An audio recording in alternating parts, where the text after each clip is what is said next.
शैतान का मकसद इंसान को गुमराह करना है।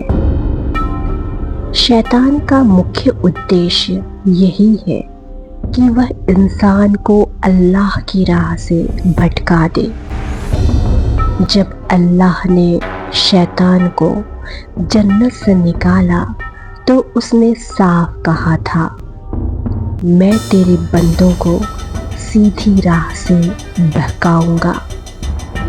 वसवसे शैतान के हथियार होते हैं ताकि इंसान शुभ कार्यों, अच्छे कार्यों से पीछे हटे। शक और डर उसके मन में आ जाए, वह प्रार्थना, नमाज, इबादत, पश्चाताप और तौबा से दूर हो जाए। वसवसे का मतलब क्या है? आइए जानते हैं। वसवसा अरबी शब्द वसवसा से है, जिसका मतलब होता है बार बार आने वाले नकारात्मक या भटकाने वाले विचार, मन में पैदा होने वाली शंका, डर या अनावश्यक विचार। यह विचार ऐसे हो सकते हैं जैसे, क्या ईश्वर मेरी दुआ सुनता है? क्या मुझे प्रार्थना या नमाज पढ़नी चाहिए? क्या मुझे पश्चाताप या तौबा करनी चाहिए? मुझे इन सब से क्या फ़ायदा होगा? आखिर शैतान कैसे वसवसे डालता है? आइए जानने की कोशिश करते हैं। कुरान में अल्लाह फरमाते हैं, जो लोगों के दिलों में वसवसा डालता है। शैतान दिल और दिमाग पर फुसफुसा कर हमला करता है। जिनसी शक, घमंड, जलन और नफरत जैसे भाव पैदा करता है।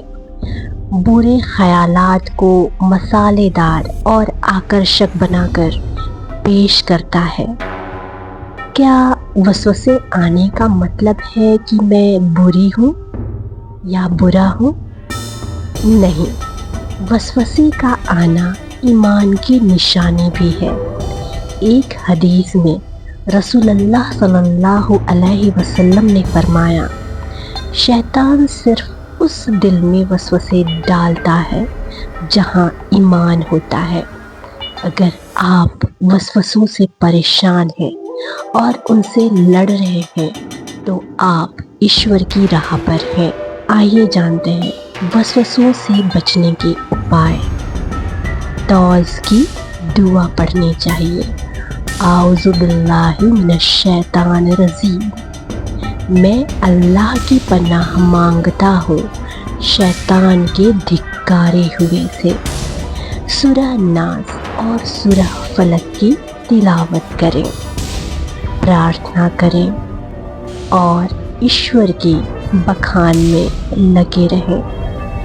वसवसे तब आते हैं जब दिल गाफिल होता है। गाफिल का मतलब अल्लाह से दूर होता है, ईश्वर के जिक्र से दूर होता है।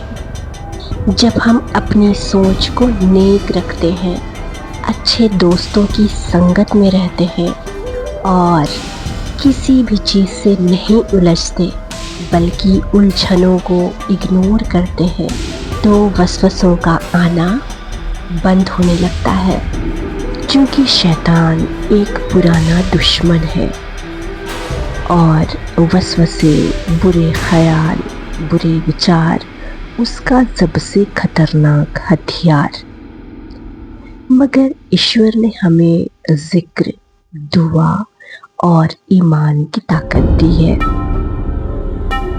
अगर आप जागरूक हैं, सजग हैं, तो शैतान निश्चित ही हार जाएगा और आप जीत जाएंगे।